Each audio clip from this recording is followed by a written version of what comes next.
Welcome to our comparison of NATO and BRICS military power in 2025. We're diving into global power dynamics and military hardware. It's a topic as cheerful as a tax audit combined with a root canal.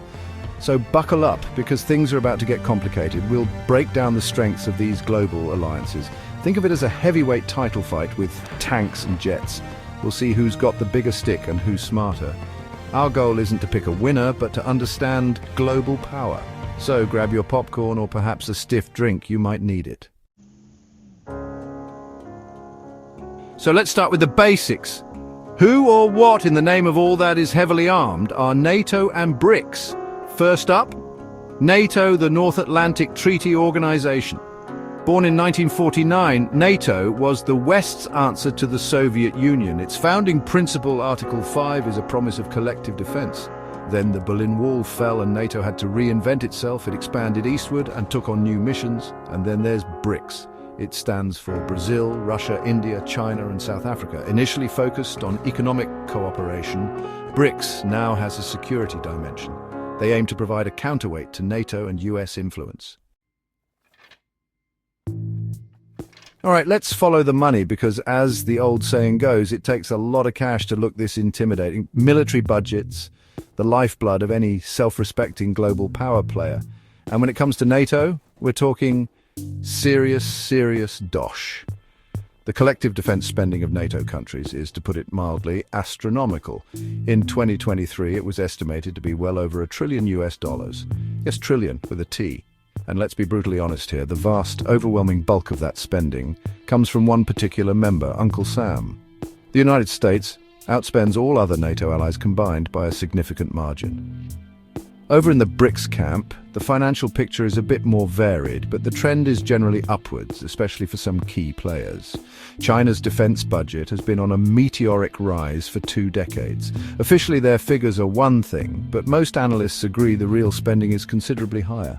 They are on a military modernization drive that is nothing short of breathtaking, aiming to have a world-class military by mid-century.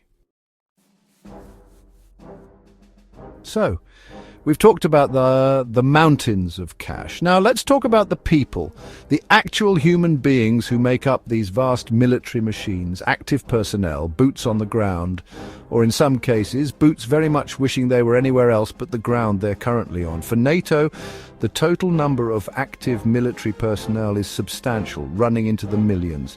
Again, the United States contributes the lion's share with a large, professional and globally deployed military.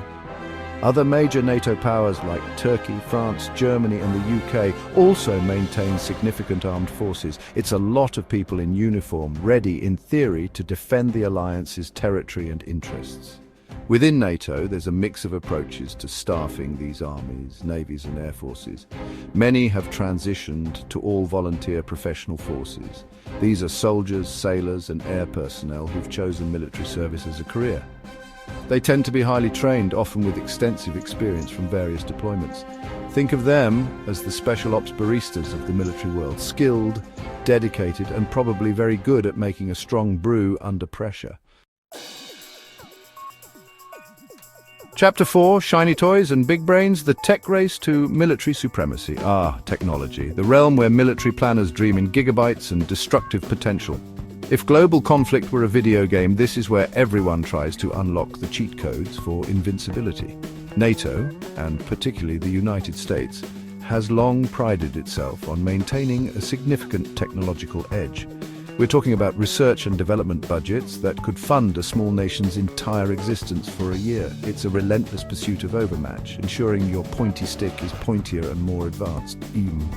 Key to NATO's arsenal is the F-35 Lightning II fighter jet, a flying supercomputer with cutting-edge sensors and stealth capabilities. Then there are sophisticated missile defense systems designed to intercept incoming ballistic missiles. Increasingly, there's a massive focus on integrating artificial intelligence into everything from logistics to autonomous weapons systems. We're officially in the, maybe we should have watched those sci-fi movies more carefully, phase of military development. But the days of unchallenged Western technological supremacy are being vigorously contested.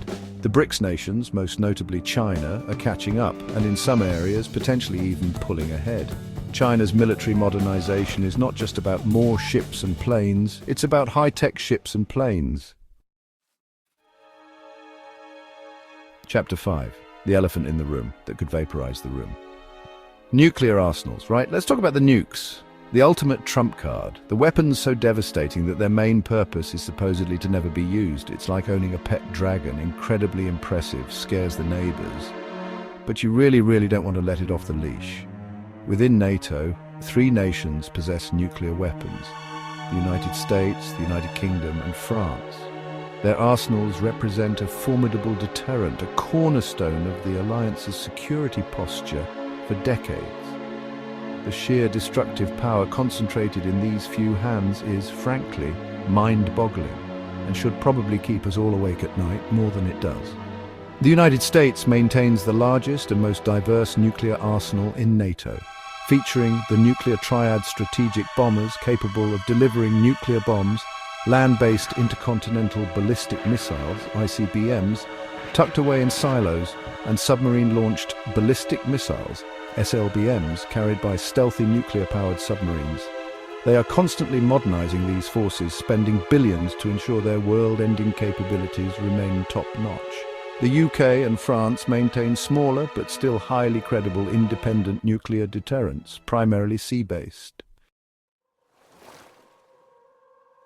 Chapter 6.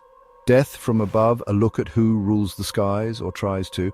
When it comes to projecting power quickly and decisively, nothing quite beats air power. NATO, led by the US, dominates the skies with advanced fighters like the F-22 and F-35. European allies contribute potent aircraft like the Eurofighter Typhoon and Dassault Rafale. China's PL-8AF has rapidly advanced with fighters like the J-20 and J-16. Russia's air force, though large, faces challenges. To control global trade and project power, you need a big navy. NATO, led by the US Navy, is the world's naval heavyweight. The US Navy operates 11 nuclear-powered supercarriers. No other nation matches this carrier capability. This gives NATO a global reach. NATO navies have powerful assets. Nuclear-powered submarines are key. Advanced destroyers and frigates provide air defense and surface combat.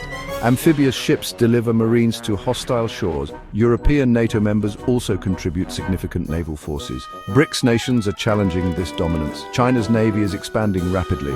They are launching new warships at an incredible rate. China now has 3 aircraft carriers, with more under construction. Wars are often won or lost on the ground. It's the soldiers, the infantry, the tankers who take and hold territory. NATO's ground forces are known for professionalism, advanced equipment, and extensive training. Their non-commissioned officers provide tactical leadership and experience. NATO armies are well equipped with main battle tanks. Tanks like the M1 Abrams, Leopard 2, and Challenger 2 offer firepower, protection, and mobility. Supported by infantry fighting vehicles, armored personnel carriers, and artillery, emphasis is on combined arms warfare. NATO has spent decades practicing this complex symphony. BRICS ground forces are dominated by China's PLA and the Indian Army. Both have among the largest standing armies in the world, providing enormous strategic depth and manpower reserves. Welcome to the shadowy world of cyber warfare, where the weapons are lines of code and the battlefields are the digital networks that underpin modern society. This isn't science fiction anymore, it's a daily reality. Attacks on critical infrastructure, espionage, disinformation campaigns, it's all part of the modern military toolkit.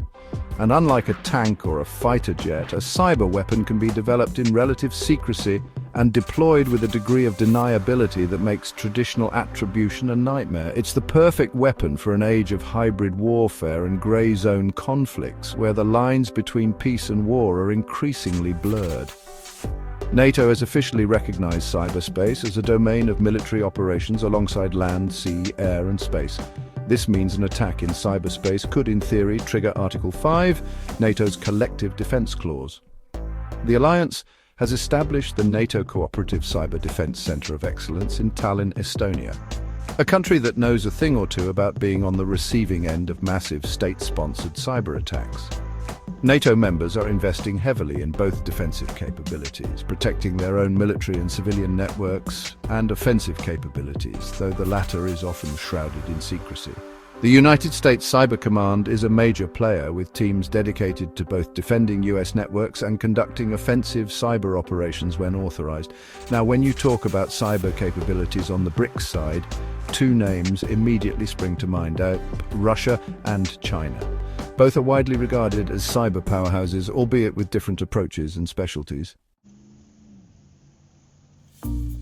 So, we've looked at the money, the people, the tech, the nukes, and the various ways these global players can project power. But no nation, no matter how powerful, is an island, at least not metaphorically, unless you're literally an island nation, in which case, well, you get the point. Alliances and partnerships are crucial force multipliers.